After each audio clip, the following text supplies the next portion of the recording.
Sinten? Kita padha Raharja. Wita sapa? Kita. Kita piye maksude?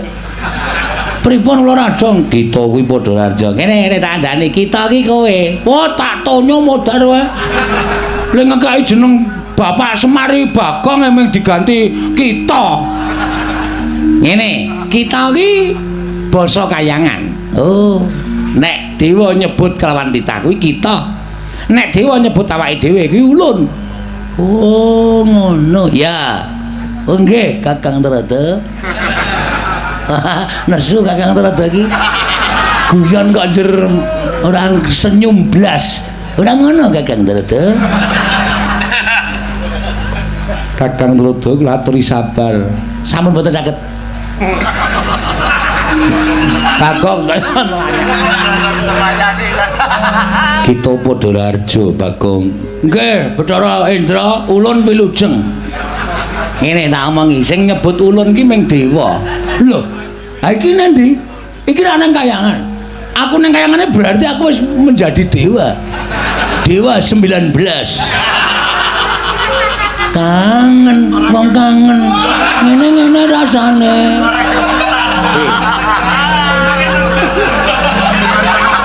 Dewa 19 kok lagune kangen kaya ngono iki, kangene ora kaya ngono. Lah piye? Ora. Dewa kok nyanyi ora. Berarti sampean sok klitian golek kaset bajakan. Kakang Trada. Kita lama PKP. Wah. Kula malah mboten wantun bagekke bulun, ndak malah kewirangan. Bagong padha Raharja. Ya ulun tampa. Bathara Yama Dipati kita padha slamet to, bener dadi. Lah rak tenan lah. Iya slamet prayogakno. Ulun wis kepenak, kita kepiye? Ya aku wis kepenak. Ya, tiyo. Beneran Trada? Ngapa? Nika sing nang mburine pukulun Bathara Guru nika ya widodari. Ayo widodari. Ya kene widodari ana sing elek. Ya muni ayu kabeh. Kae sing gedhe kae ndebombok semono. Oh, widodari kok kepleh-kepleh. Aja ngawur kowe. Lek nek penake dhewe ora. Arep kaya ngono kae abdine widodari. Ya wis milih sing apik-apik. Widodari kok luwuk. Luwuk kok jejer dalang.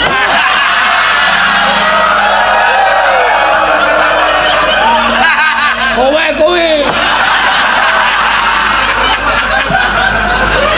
Wah, cakep penake dhewe ya. Bagong, Wonten dawuh apa ulun? ulun bakal nyuwun priksa. Nggih nggih. Badhe nyuwun priksa menapa ulun? Apa to sebabe dene kita munggah ana ing Kayangan, Bagong? Ngeten nggih Bu Kulon. Kula niku ajeng teng Kayangan niku keblusuk. Bola-bali keblusuk anggrek gunung kula unggahi.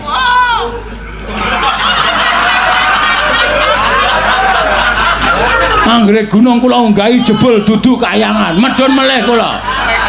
Kita wonten gunung gedhe tak unggahi. Dudu Kayangan, medhun meneh kula. Ling munggah ngrekoso le medhun ming maplurut. Trembelane to kae. Lah nek ora ngerti alamate ya ora usah tekan Kayangan. Wah ya kepengen kaya. Wong niate njujuke ning Kayangan kaya. Kaya apa ora. Basane Islam mutu. Bareng ngoten wae pengae pirang-pirang. Munggah gunung tekan kok ketemu juru kuncine. Niki Suralaya dudu, iki Gunung Merbabu medhun. Munggah meneh iki Suralaya dudu, iki Gunung Kawi medhun meneh. Munggah Suralaya. Munggah gunung, iki gunung endi? Gunung Ketur, kok ora mblendruk. Werna-werna wae, gedhe cilik tak penek kabeh. Nekat kok kula. Iya, Pak. Nggih. Terakhir ana gunung dhuwur tenan. Misale wonten tulisane Gunung Siulauli. Siulaulu. Siulaulu dalam kurung Himawat dalam kurung Himalaya. Berarti iki langsung kula penak krakal. Wes kaya panjat tebing iki kok. Tekan pundi wau sing ana alun-alun gedhe banget wau. Ora ana wite kabeh nggon panase ngencang-encang. Repat kepanasan. Repat kepanasan. Iya. Nek cara jagat perempatan ora. Repat kepanasan kuwi papan kanggo titah ingkang bakal suwanana ing kayiwangan dikeparengake punapi mbuya gumantung nang repat kepanasan. Nggih teng mriku. Repat kepanasan terus wonten gapura gedhe banget. Tulisan Kawi. Bakso Kawi.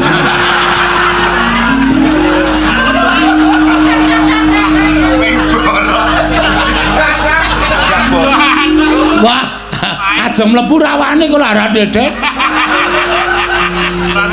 Jajare wonten gapura meneh tulisane Suralaya. Ini jelas wae jebul ditunggu karo dewa buta loro. Sinten pukulun rada? Kae buta loro sing jaga repat kepanasan Cingkara Bala Upata. Jenenge Cingkara Bala Upata. Kula arep mlebu kayangan dipenggak, diatungi gada. Siji nggawa gada, siji nggawa pedang. Aku ki arep kula niku ajeng sowan pukulun Bathara Guru. Ora kena. Terus kula langsung megarke epek-epek set ngoten. Mriki mlumpuk mriki. Sampeyan jenenge sinten? Cingkara Bala. Sampeyan jenenge Cingkara Bala Upata. Wah, ciripit gula batu kejepit.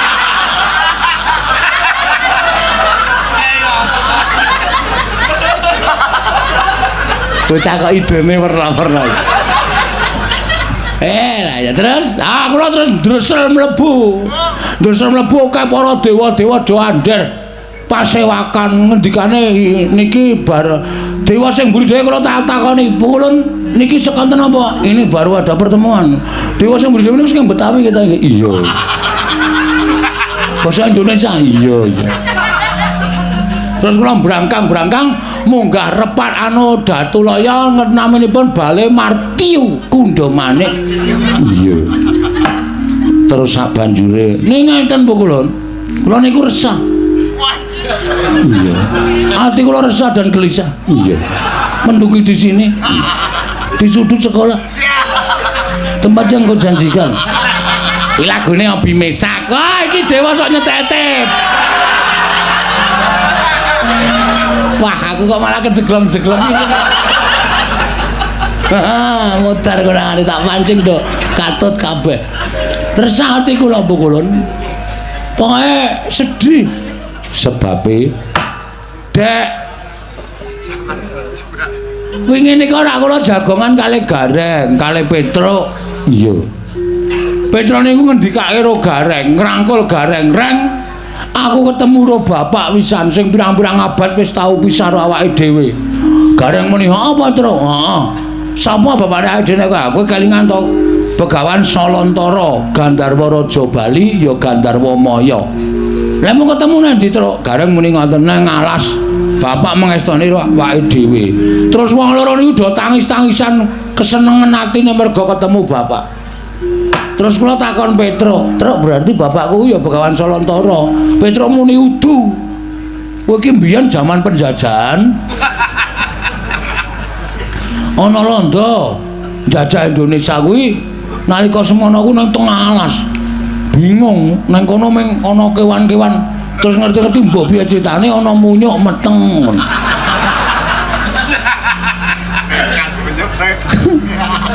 Munyuk iki nglairke pas Semar leledang nang alas. Terus bayi kuwi dobeni jenengke Bagong.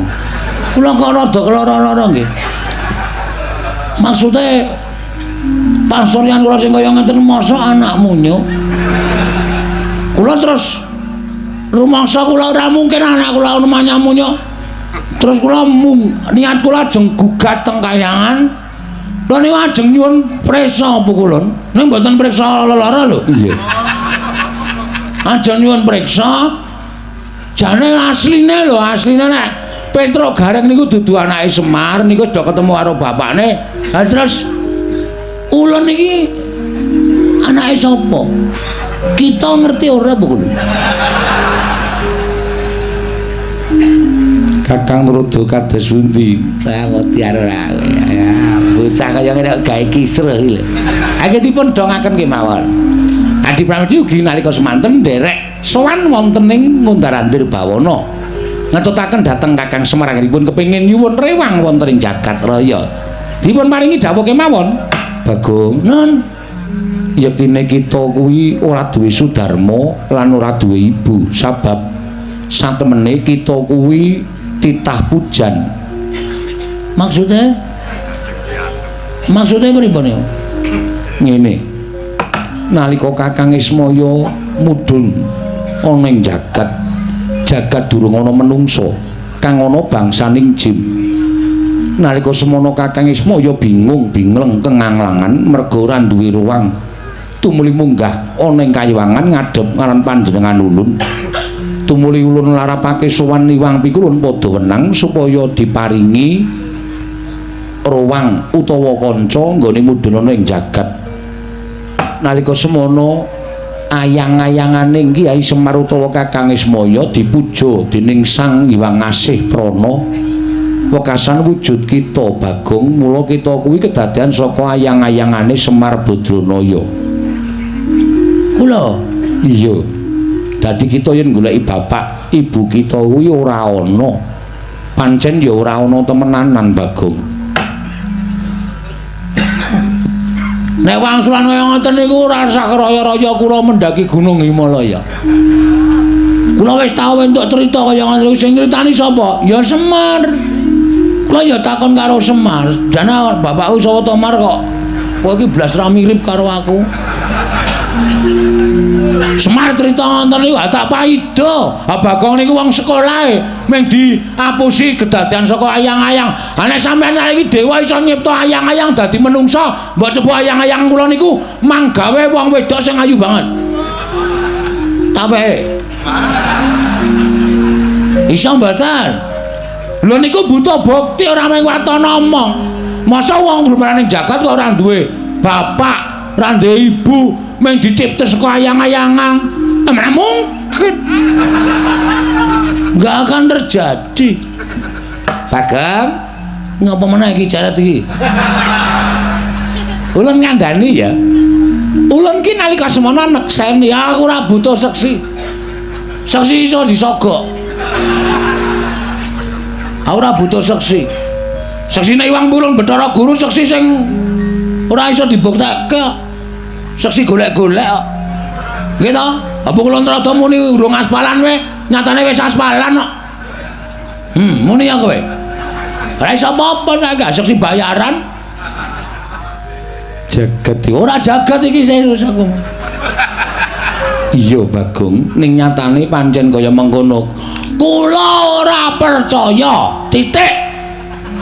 Nek kula sowan teng kayangan men dipameri Bagong dumadi saka ayang-ayang, kula mboten percaya. Percuma kula munggah teng kayangan. Saniki kula tak takon, sampeyan iku dewaning para dewa. Dewa sing dhuwur dhewe. Terus kula ajeng takon teng pundi nek mboten takon Bathara Guru. Hah? Sama namun kendel mamon pulun. Bathara Guru kok meneng wae. Terus ayo gak ditulis nang blabak apa pelajarane. Kok meneng wae ora? Kakang Rudo kados pundi? Kula cuma anggaken. Aduh, kriwian dadi kerojokan, geguyon dadi tangisan iki mengko ora geger ora karo-karo nek Bagong nganti kaya ngene watrawe. Oh, ndaran, kula tak takon sapa? Mongko. Perhatian. Bocah iki ngapa ta ya? Nek nganti pukulan Bathara Guru gak iso. Ngomong cara apa meneh iki? Menjelasno. Sapa to? Bapak Inyong Warataya. Mau etan saiki bali kulon. Ngawur banget. Wis tak antepi niating tekadku. Rawe tak rantas. Malang tak putung. trima Bagong modar ning kayangan ra masalah. Tegesan. Kok tegese piye? Tegese aku ora seneng, nek tegesan nek isih dawa kula seneng. Wong golek tegesane kok pamerke nang kene ora. Tegesan tegese kita bakal ngraman kayangan. Apa boleh buat? Nek kula mboten ngerti. Bapak kula sapa? Kula mung damusi sebuah suasana saka ayang-ayang. Aku ora trima. Tangan trimane Bagong. Sampeyan ngerti nek Bagong nesu. Pirsa ta? Siji Bagong nek nesu mesti bengok-bengok. Loro panganane kancaku tak entekke kabeh. Iki Bagong nek nesu. Niku mula ngati-ati. Nek kula wis kebacut nesu, wah wis niki kriwikan dadi grojokan, geguyon dadi tangisan. Sampeyan ajeng mengandalkan sapa nek sampeyan ra iso paring dawuh, bapak kula sapa? Niki napa? Dewa sing nang mburi kula niki ne. Kula leboni selang jog banyu tumpangke kompor modar njebluk dhewe. Dewa kok ceret ngene kok dupani. Edan ta. Iki keplaki wae jajal iki. Rasa semangkean nama putra panjenengan Iwang Pikulun Bathara Indra ajeng ngundurke kalih Bagong. Iwang Pikulun Bathara Guru ramene keterangan bapak kula rawe rantas malang-malang tak putung. Sampeyan ora pantes dadi ratu ning dewa teng kayangan.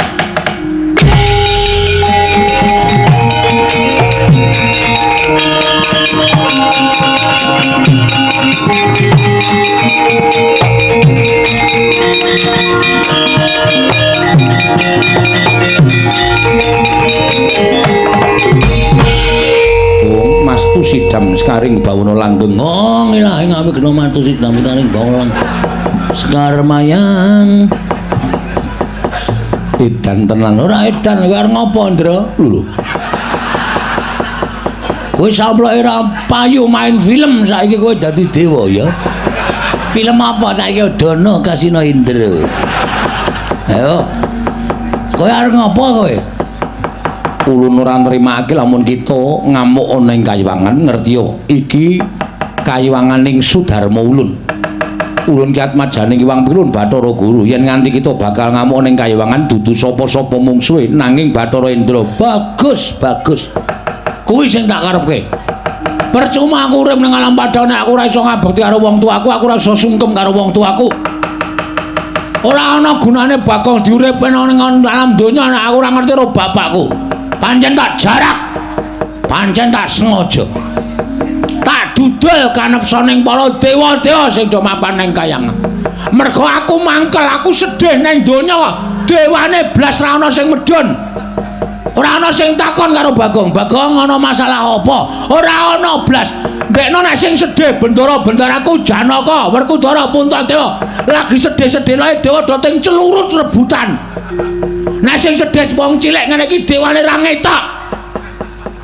Dewa model apa kok tak takon?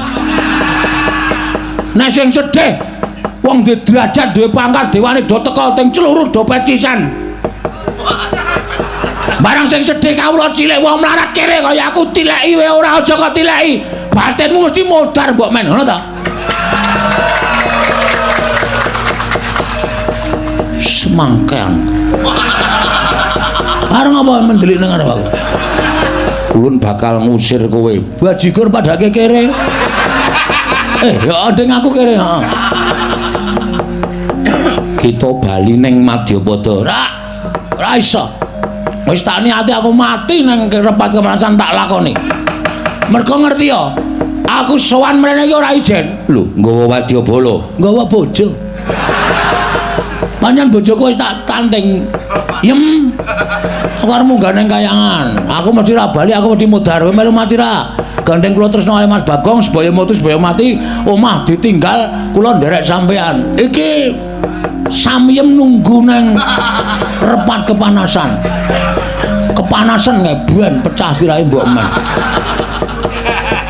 Aku nunggah wis berdua, dua sejoli karo bojoku, Ndra. Dewa iki ora malati nek karo Bagong. Italiane iki jangkar karo dewa do kewalat kok iki drandra-drandra ora ana sing kewalat babar blas. Kon numpangke kompor kowe. ngrasani ora. Sermu piye? Metu njaba. Piye? Metu njaba. Kowe ngerti ora akibate metu njaba? Sing jeneng wong bebrayan ana nang alam padang. Sing wing resmi dijabke karo kawah kuwi aja nganti ditokke njaba. Ben duwe anak, ben beputra. Aku dewa kok malah ngaran ngajani elek. Oh, macam apa kowe iki? Kabeh iki men do duwe keturunan, anak beranak. Kok malah sampe metu njaba metu berarti titah iki ndok kurang ajar iso melu-melu karo dewa. Wis ditokke njaba ta. Kita sing metu njaba. Mah. Beda e. Tegese metu ning repat kepanasan. Indra, le omong iki sing genah, aku ndak malah kewirangan kowe. Ayo tak jak metu ning repat kepanasan ngono. Tak jak metu ning repat kepanasan. Sire karepe. Bakal tak jarwani sapa wong atuwa kita. Lho, bapakmu ora ngerti kok kowe arep ngerti. Kowe aksi tipu-tipu karo aku ya. Kowe arep ngapusi karo aku. Buya, ulun ingkang ngerti. Nadyan Kanjeng Rama pukulun ora mangerteni nanging ulun ingkang ngerti. Apa mau Bondra? Buya. Boyai apa pukulun? Boyai ora. Oke. Nek kowe nganti ngapusi, aku mboya mikir 2 kali lho. Yang dikandani terus kata-katane dienggo. Mesti lah rampungi kowe. Aku wis ora mikir, aku ora wis mboya mikir kowe iki dewa mboya dudu. Pokoke tak rampungi tenan. Ulun mboya wedi. Padha aku ya mboya wedi. Nek ngono ayo saiki dineng repat kemana? Nek nganti kono engko kowe ora ngandani aku aja takon dosa. Ulun mboya bakal petungan perkara dewa apa titah. Ning mesti sira mesti bakal mboya tak wenehi apa ya? Kawelasan. Mergo aja kok kowe warung wis saiki aku niat mboya bayar. Wong edan ora metu njaba kramasi epek-epek. Aku wis bar keramas wis nduk. Akarmu gak kayangan mau wis bar keramas yakin sumpah. Aja dikramasi nggo epek-epek. Indra junjungan metu njaba ndak omong wae bocah iki. Iki nek ora tak junjung metu njaba malah omong wae iki ya dewa elek meneh iki. Hah? Wis tak njaba isih dijunjung. Model piye kowe tak takon? Ayo, arep omong apa kowe?